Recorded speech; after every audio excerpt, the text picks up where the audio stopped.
think just to emphasize, the demonstration we just did demonstrates very clearly that our true nature is effortless and that experience is effortless and engaging the mind is something different. And being able to make that distinction is going a good way towards total realization.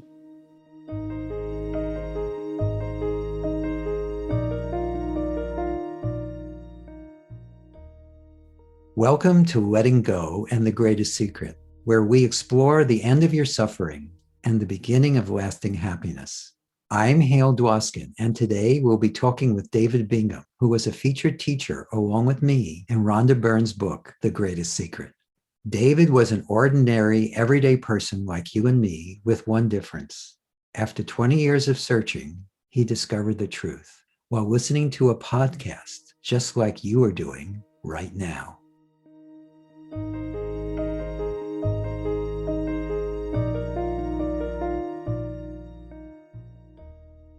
I would. I sometimes use the analogy of an aeroplane coming into land. Individuality is almost like an aerobatics pilot, and we're sort of flying around and doing all sorts of stunts, and it can be quite a wild experience. But then to come into land, using the earth as an analogy of the infinite self, we need to align with that. And so the attributes of the infinite self are things like stability, equality, neutrality. And so we really need to bring individuality in alignment with that. And one of the most effective ways to do that is through actually the Sedona method, is a major thing for me, because the subconscious programs create turbulence, and that turbulence tends to be in the form of either, I've noticed in my own experience and also with people who I've spoken to over the past 13 years, we tend to have beliefs to do with lack of self-worth, feelings that we're not lovable, inferiority. Sometimes also there are attachments to spiritual practices, which can also inhibit the possibility. Definitely. Actually, one of the major ones is a feeling that we have a guru or a teacher who knows far more than we do, and we always have to look to them. Because unless we can accept our sovereignty, it's not going to be possible to merge with our true nature, because we're holding an intermediary between our own experience and our true nature. So knowing that those elements can inhibit the process, being able to neutralize those is really important, because if we can get into the space of silence, stability, then we can bring the aeroplane of individuality into land.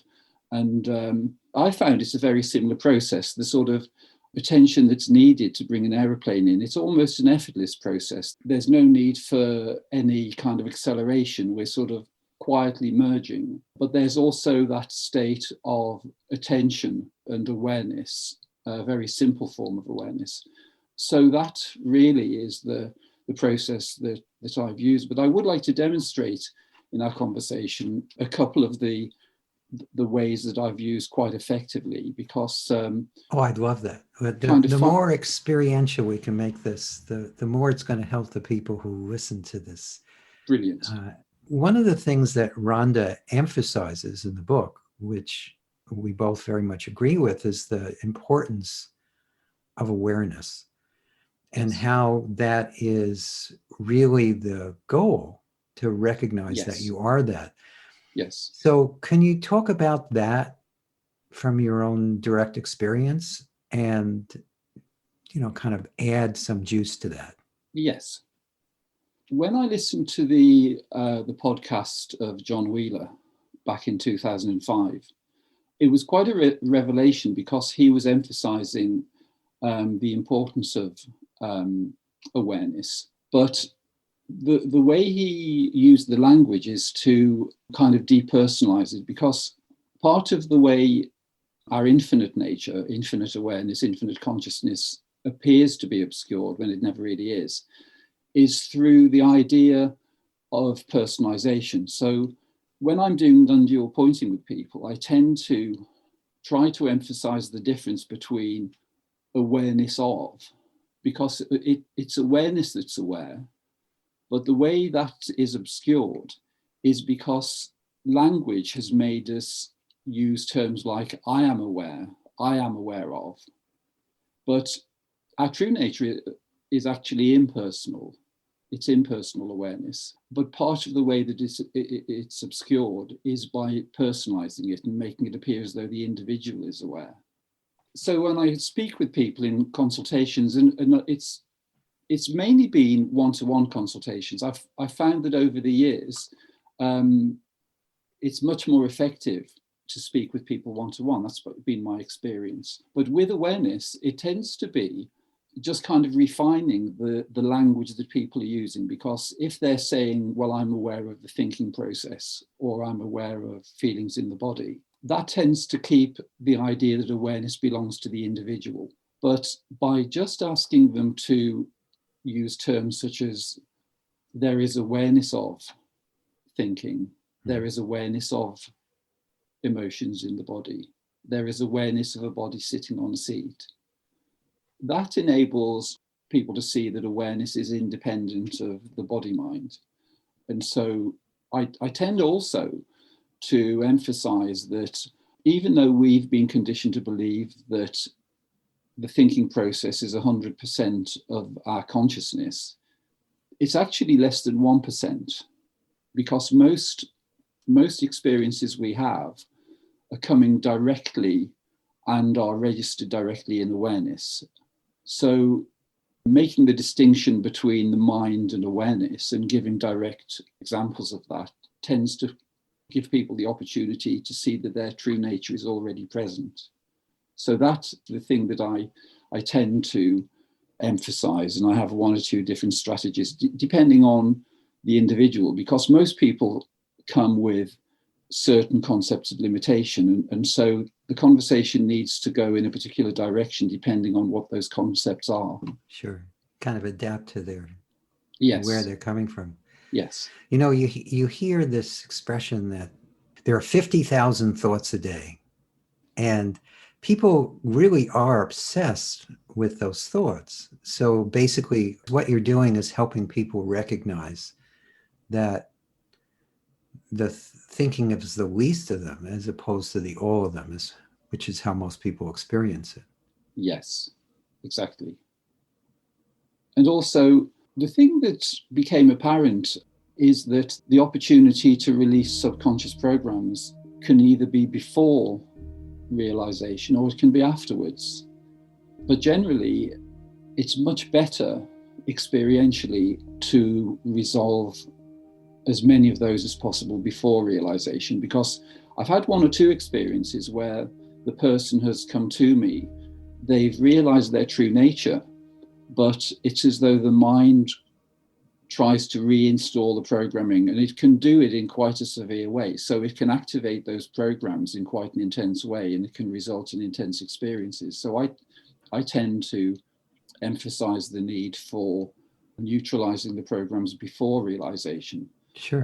But also I have a kind of follow-up available, so that if people do have those sort of activations, you know, I always encourage them to contact me so that I can help them through them. Sure. So how do you do that with people? How do you work with them to neutralize the programming? Well, I actually use lots of the knowledge from you and Lester. So. Okay, great.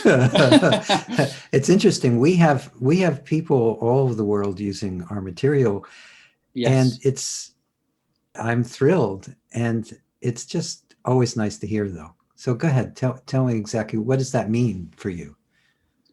So, for instance, if somebody has a trigger which is to do with low self-worth, I tend to work through and emphasize the attributes of their true nature and try to explain that the game we're playing is having the experience of limitation within the human experience as a means of knowing our true infinite nature by contrast.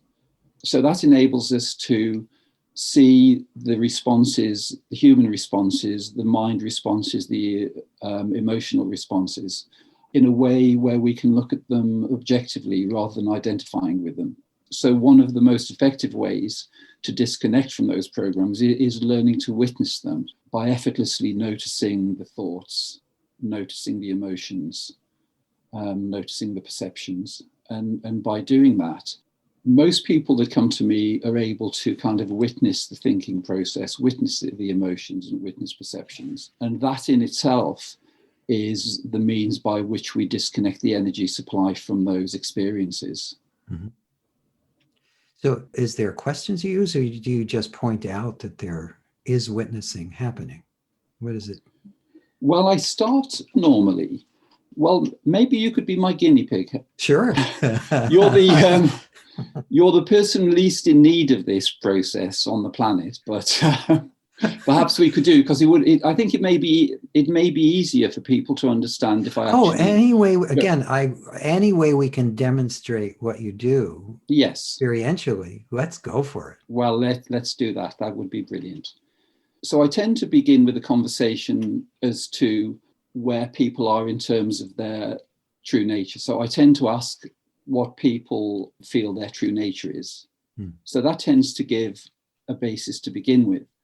That tends to reveal one or two things. And I also ask if there are any major issues in their life, any major emotional issues, because they tend to reveal the subconscious programs. So from there, I usually begin by asking the person to notice what is effortlessly arising. So beginning by any thoughts effortlessly arising. So could I ask you, Hale, are there any thoughts effortlessly arising in this moment, right in this very moment? The only thought that arose was, no. I thought maybe there wouldn't be. I was curious how this would go, but except as a natural response to the question, the mind was like, yes. Well, because you're so familiar with silence, it's almost inevitable that would be your response. Yes. But I'm sure there are many people listening to this where the same thing is true. In other words, yes, a lot of people who are attracted to what we do are already tasting it. They're wanting more of that. So exactly. there's probably a lot of that. Yes. I don't think I'm special in that way. And well, as soon as the mind looks for thoughts, or actually rather, it's more that when we put our attention, when awareness is making thought the object of attention, then the thoughts tend to disappear. But we begin just by asking that very simple question: are there any thoughts arising effortlessly? So there may be thoughts. In your case, we'd just say there's awareness of silence, or there's effortless awareness of no activity in the mind. Yes. And there's also effortless awareness of sensations, pictures, and sounds. Yes. Well, I'm hearing the words that body is saying too. Yes. And that's what we move on to next. So the next question I tend to ask is, are there any sensations, emotions, feelings arising in the body in this very moment? Yes. There's an awareness of breathing and the pressure of the chair on my back and bottom. Yes. There's an awareness of my hands. There's also the awareness of the light. That's hitting my face and my eyes. This body is illuminated for the purpose of this, doing what we're doing. So there's an awareness of that. Brilliant. And there's also an awareness of, how would I describe that? It's kind of like almost like an inner smile. Fantastic. So all of those things are effortlessly known. There isn't anything that's required to make those things arise. They're all arising effortlessly in awareness. Yes. So the next stage, could you tell me if there are any sensations or perceptions of anything in the room that the body is sitting in? You mean about the environment?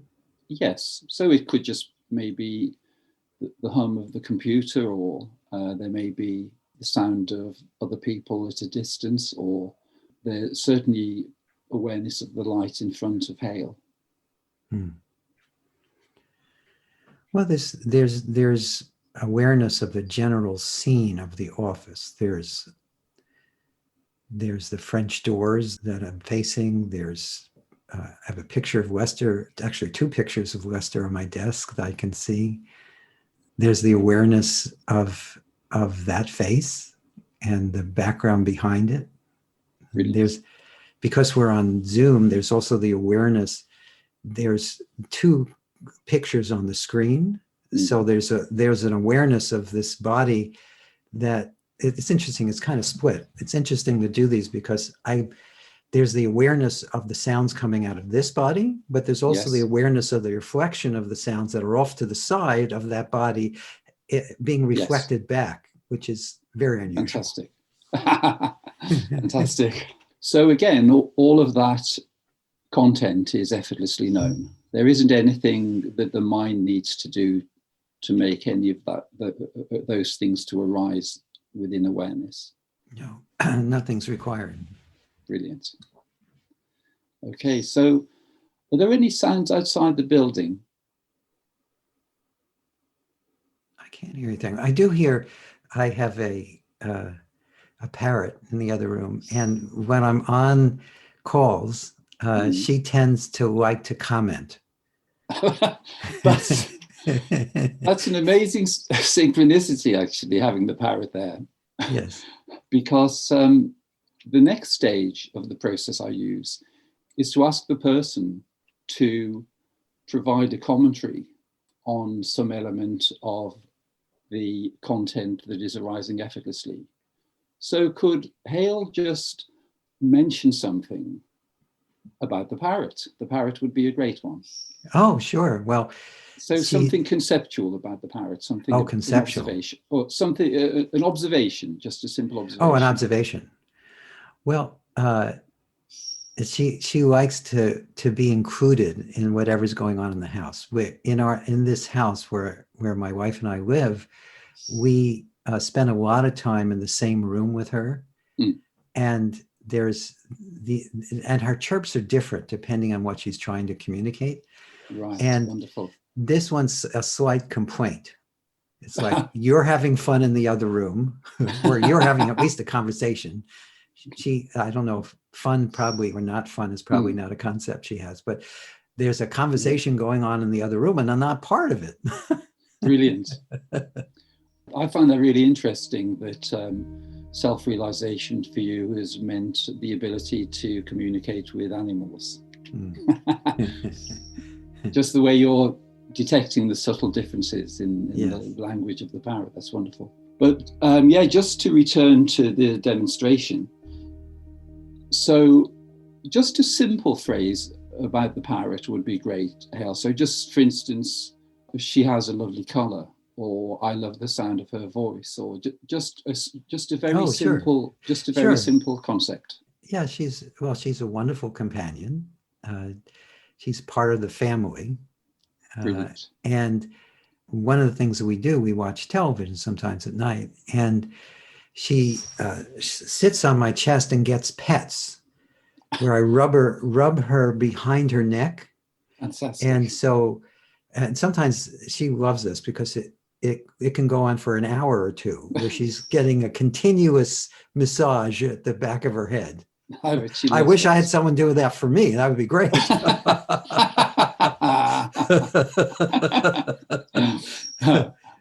Well, that's a great demonstration of what I was hoping for, because what I like to demonstrate is the distinction between effortless awareness, effortless being, and engaging the mind. So, for instance, if we take the example of your parrot, there's the direct knowing of the sound of the communication of the parrot in the other room. And that's the sound is being registered directly in effortless being, in effortless awareness. And there's no effort required to do that. And then Hale engaged the mind to say, my parrot comes and sits on me in the evening.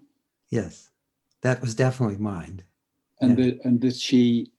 the parrot is a member of the family. Yes, that's all conceptual. Yeah. So that's the conceptual element. Yes. So the distinction is that we all are already resting as effortless being, effortless awareness, because everything you described up to the point where you were providing a commentary on certain elements of your lovely parrot, all of that was being registered directly in infinite awareness.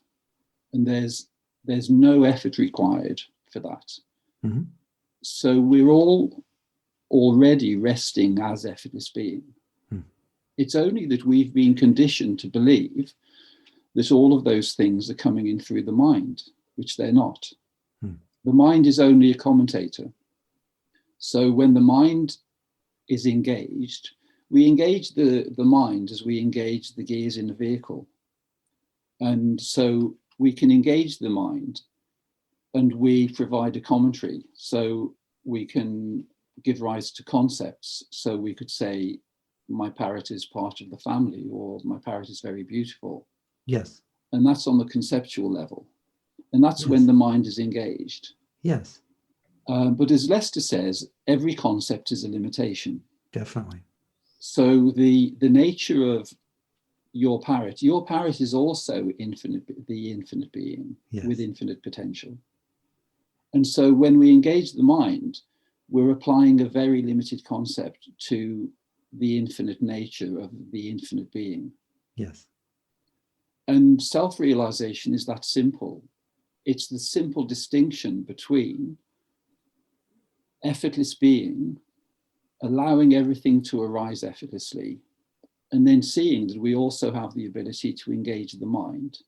And we can use the mind for practical purposes. So if we want to do something practical, for instance, to meet on Zoom as we are, right, we need to apply certain concepts. Definitely. We need to, have the right access code. We may need to make sure the volume is okay. And so the mind is a very useful device, but the process I've just used demonstrates that it's actually very easy to put the mind to one side. And yes, the benefit of that is seeing that we're all actually already resting in our true infinite nature, yes, all the time. We just have this secondary device, which is the mind, which is a duality device. It enables us to experience in the subject-object mode of experience. Yes. And it's always available to us, and it can be very joyful once we realize that it's available to us as an asset rather than something that's a kind of torture device, which it can also be. Oh yeah, most people's minds are such torture devices. Oh my God. But it is a wonderful device, and it enables us to experience duality, which gives rise to the opportunity to experience personal love. Yes. And so we can only experience personal love in the subject-object mode of experience. So while we're pretending that we're the individual, or where we're entering into that experience, we can have the experience of personal love. Yes. And the more deeply we understand that, the more infinite love can actually move into the channel of individual personal love. Yeah, I like that. I was noticing when you asked me to do commentary, there was this loving awareness of the commentary. Right, yes. And it was nice to just simply pay attention to that. Yes. Well, it does deepen. Even as you were describing your parrot, I could feel love arising for the parrot because, the uniqueness. I love animals, and yes, I think one of the things that becomes more noticeable with realization is that we're truly existing in equality with all life forms. Yes. And liberation to me is liberation from any sense of hierarchy. So there's total respect for all life forms. And, yeah, I would totally agree with that. When we experience on that level, then the forms reveal themselves to us more fully. So the description of your relationship with your parrot, really demonstrates that, because so many people wouldn't have that depth of experience. Yeah, it's funny. I wouldn't. I didn't see that as deep. It was just natural, and yes, and I had just assumed that everyone, when they have a pet, develops a relationship with them. But I guess it's sometimes much more limited than that. I guess I don't really know. Yes. I guess I've lost touch with that. But the other thing you reminded me of is part of the reason that Amy and I moved to where we live now is that there's these amazing flocks of birds that winter here. And one of the things we love to do is just be with these huge flocks of birds, because it's just wonderful. It's just exquisite. Just watching them. There's nothing you need to do. It's just it's beautiful. Yes. And it also reminds me, I was talking to Francis Lucille earlier this week, and one of the things he said that I loved is that there are many doorways to infinite awareness, or he called it the inner garden of awareness. And one of the doorways is beauty. Yes. And another one he talked about is love. And it's just nice to look at it that way. There's just something beautiful about that. Definitely. And also, I think another portal probably is the animal kingdom. Yes, nature. Because they're demonstrating innocence and equality, and we're seeing them in their pure form. We're not seeing them as some sort of commodity. Yes. Well, if you're just observing them, I mean, on a farm, it's a little different. Yes. Yes. But yeah, there's something about being in nature that does, if you just are just being in nature as opposed to thinking about everything else. Yes. It naturally helps you still. Definitely. Yeah. And I think, one of the reasons we tend to go into nature and we like standing in an area where, there's a panoramic view, where we can see distance, is that on some level we're perceiving our infinite nature. When we're in buildings and in rooms, it seems much more limited, but that sense of expansiveness that we can experience when we're outside, it's almost, it's giving us a direct experience without knowing what it is really sometimes. Yes, in fact, that reminded me, when I was very young, I also had this love for nature. And in retrospect, I realized that some of my first experiences of pure awareness were watching sunfish in a pond, or there was one particular sunset when I was in camp where there was just the watching. Brilliant. And at the time, I thought nothing of it. It was only decades later that I realized it was a glimpse. Yes. Yes. And everyone watching this has probably had experiences like that, where they've gotten these glimpses and didn't even realize. Yes. We're listening to this. Yes. And I think what's fascinating, I think your example is a really good one, because you can see how watching the fish takes awareness into a very quiet mode of experience. And also because they kind of glide through the water in an effortless way. It's almost the perception was giving rise to your infinite nature, because it was quiet, it was still, it was effortless. So the attributes of our infinite nature were almost present in the experience. And so it was, a very short step from there to realizing one's, or having a glimpse of one's infinite nature. Yes, yes. So I want to make sure we cover some of the other things. You said you had a couple of other things you wanted to demonstrate. I've really enjoyed how experiential you've been making your presentation. I love that. So Good. Anything else we can do in that direction? Yes, certainly. The less people have to think about this, the better off they are. Absolutely. Well, I think just to emphasize, the demonstration we just did demonstrates very clearly that our true nature is effortless and that experience is effortless, and engaging the mind is something different. And being able to make that distinction is going a good way towards total realization. The things that tend to come up for people are sometimes, because we're so conditioned into the human experience, we're identifying with our personal nature in the way we can identify with a character in a movie. It isn't who we are, but we're so conditioned to experiencing it that we've almost identified with a limitation. So one of the things that people sometimes do is feel, well, self-realization couldn't possibly be for me. I'm only this little human being. How could it be that I'm the totality of existence? And so really, people can consciously accept their infinite, omnipotent nature. And that's very important, because if people are holding the idea that they are only this human being, when really they're the infinite being having a human experience, then that will enable the acceptance of their infinite nature, and it will enable them to see that the individual mind is a device that's available for personal experience.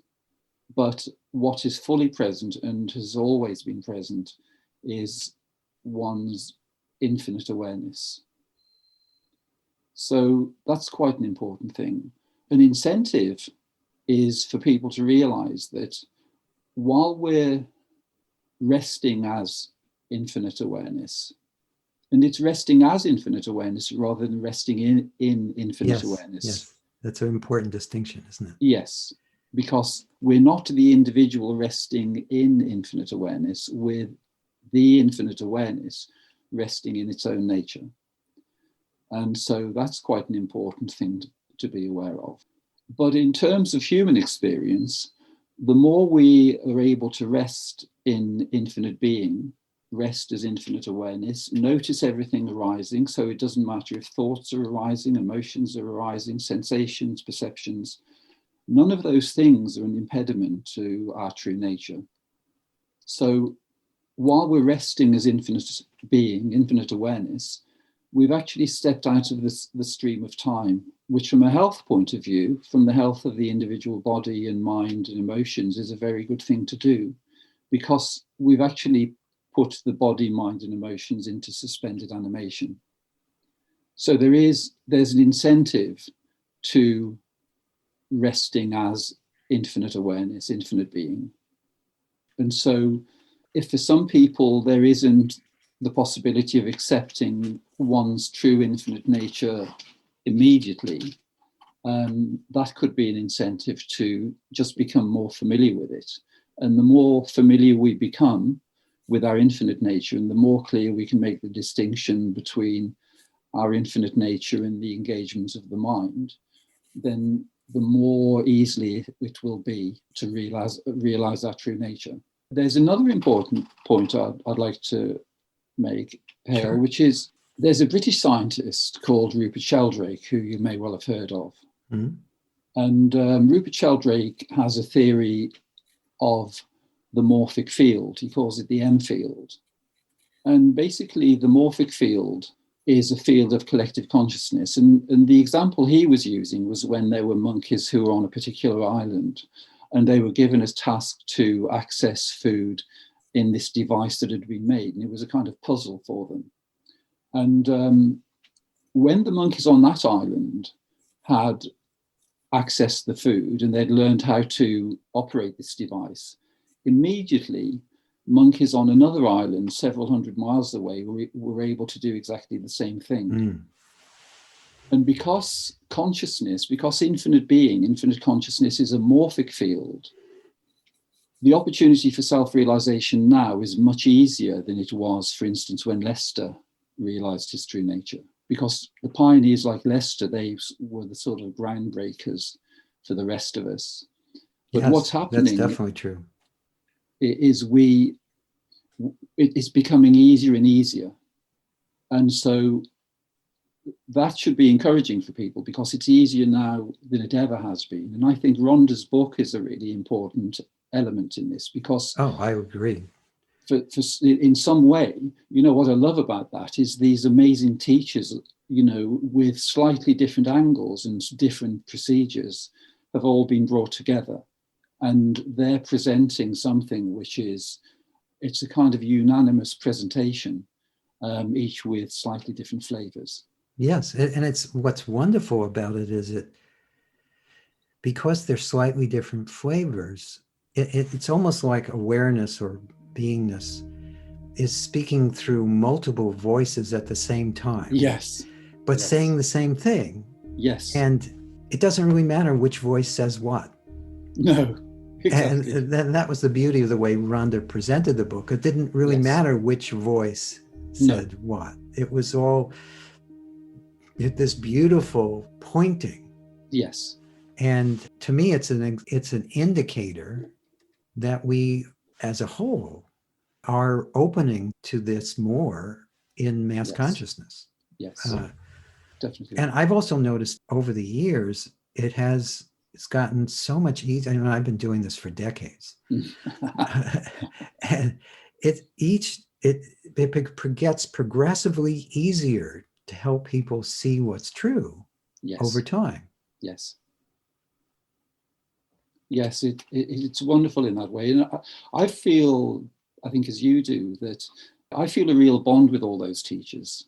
I feel very unified with them, and it's enriched my own experience just being a part of that. And because it's such an enriching thing, and I really love that. But as you say, the differences in presentation, they've actually broadened the range of possibilities that are available. That's how it feels to me. Yeah. That's also why we're doing this podcast. It is, every teacher had some words in the book through the filter, a beautiful filter, but still a filter of Rhonda. And I wanted to give every teacher who's interested, and some aren't, just because they're fine with the way they are. They don't, some of them don't even want any more attention. They may not even have probably agreed to be part of the greatest secret if they realized there was going to be this much attention. But by having these conversations, it's a way to let people see the different ways that grace flows and infinite awareness is speaking. And the other thing is, because it's through so many different experiences, I think it's going to help people see for themselves that it's very available to them. That to me is the most important part. Everyone listening to this definitely is the same infinite awareness. And the nice thing about what you've been presenting, David, is it's very simple. It's very direct. It's very available. And that's the way I think it should be. Well, the self reveals itself to itself. Yes. And it seemed to be revealing itself in a fairly random way for quite a long time. But it appears to me that it's now beginning to reveal itself on a mass scale. And so it is easily available. Really, the only element that is required is for there to be a sincere feeling of requiring and wishing to know this.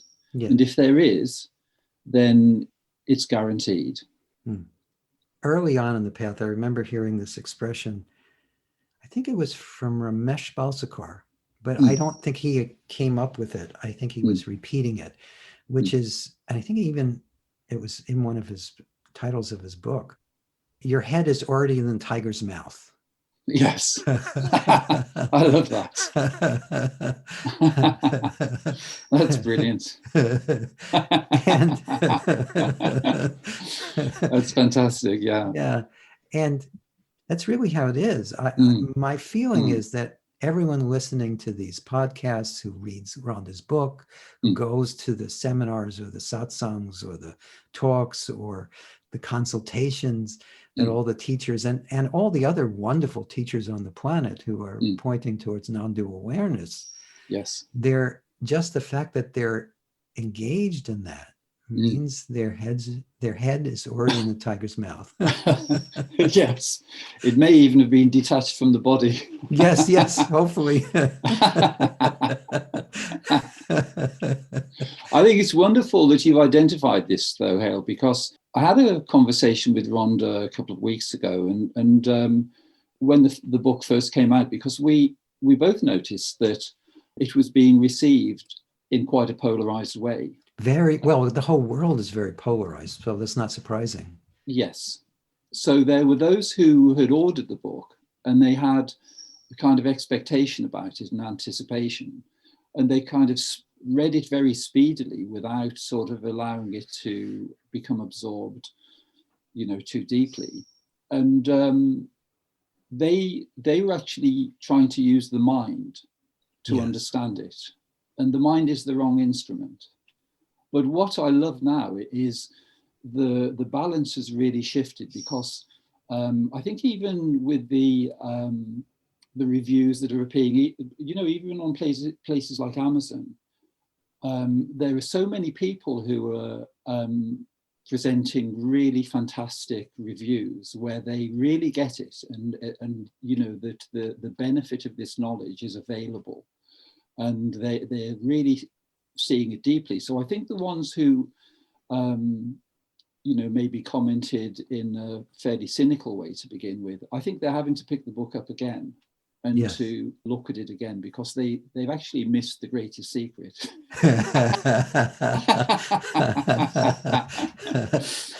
That's why it's called The Secret. Although it's so funny, it's so obvious once you do start to see it. It's like, yes, how could I have missed it? Yes. But at the same time, for most of us, when we're lost in the linear thinking, it's missed. Yes. It's totally missed.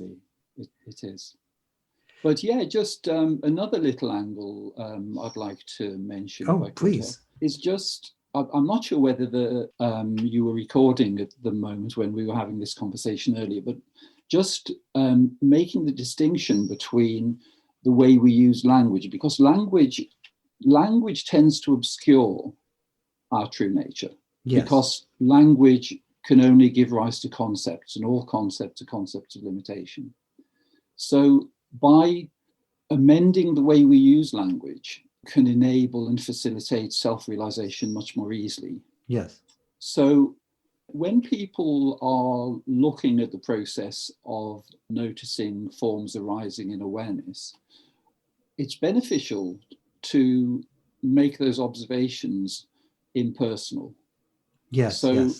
So using terms like, there is awareness of the thinking process, there is awareness of thoughts arising effortlessly.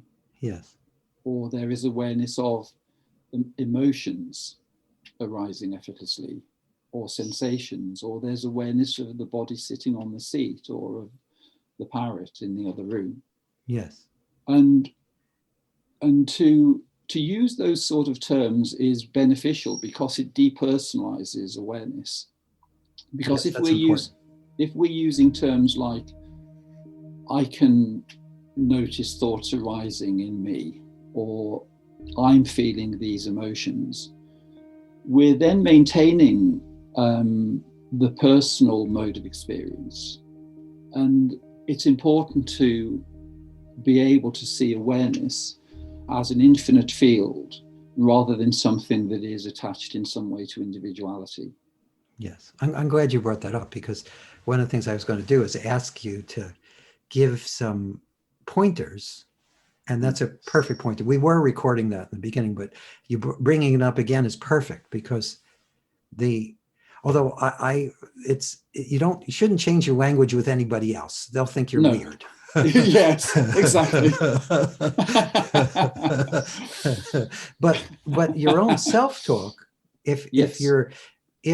you catch yourself in a personal conversation, you can just switch, and you can feel a difference.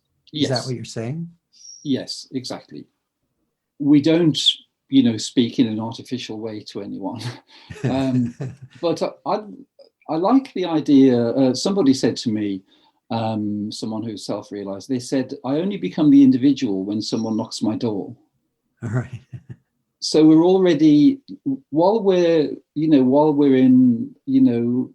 home alone, there is just effortless awareness, and whatever is arising is just arising. And we can be engaging the mind, or we can be resting as infinite being. When someone knocks our door, we become the individual, or we don't become the individual, we assume the role of the individual. Yes. So they speak to us as though we are an individual. For instance, my mum, who's 89, I take her with her dog in the morning, and we go for a walk. Unfortunately, she's really healthy. But my mum, she says, David, you need to make sure you're around at the right time when you're coming for lunch today, or something like that. And, so the whole, we have these roles that we play, with our friends and with our family and whatever. And they're each kind of different roles. And the thing with infinite being, infinite consciousness, is we can assume any of those. Yes. And so actually the personal experiences become much richer, because knowing our true nature by contrast enables us to experience our infinite nature within our personal experience. So it just gives, the benefit of self-realization. It just gives such a depth to experience, because we're experiencing the contrast of the limitations of human experience contrasting with our infinite nature. And you tend to find a depth which emerges there. And I think, the way you were describing your relationship with your parrot is a great example of that, because you're not seeing the parrot in a limited way, you're seeing it in an infinite way. And then whether it's a person or an animal or anything that we're viewing, or any possessions we have, we can see them in an infinite way. Yes. And so that just gives a depth to experience that wasn't there before. And also, what I love is see, even when we're conversing with someone who has maybe a limited idea of their own nature, it's wonderful that we can see and respond to them in terms of their infinite nature. Yes, it's an invitation to see everyone as that. Yes. Yeah.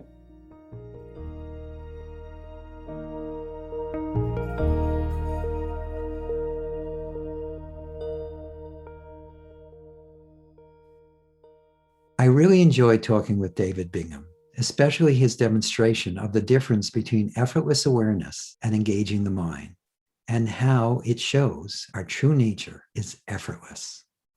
To learn more about David Bingham, please visit his website, nonconceptualawareness.com.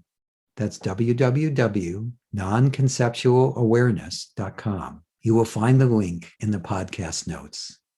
If you enjoyed this podcast, please subscribe so you can have immediate access to future episodes. Please give us a 5-star rating and share it with the people you care about. If you'd like to learn more about my work, my mentor Lester Levinson's work, and the Sedona method, please visit sedona.com.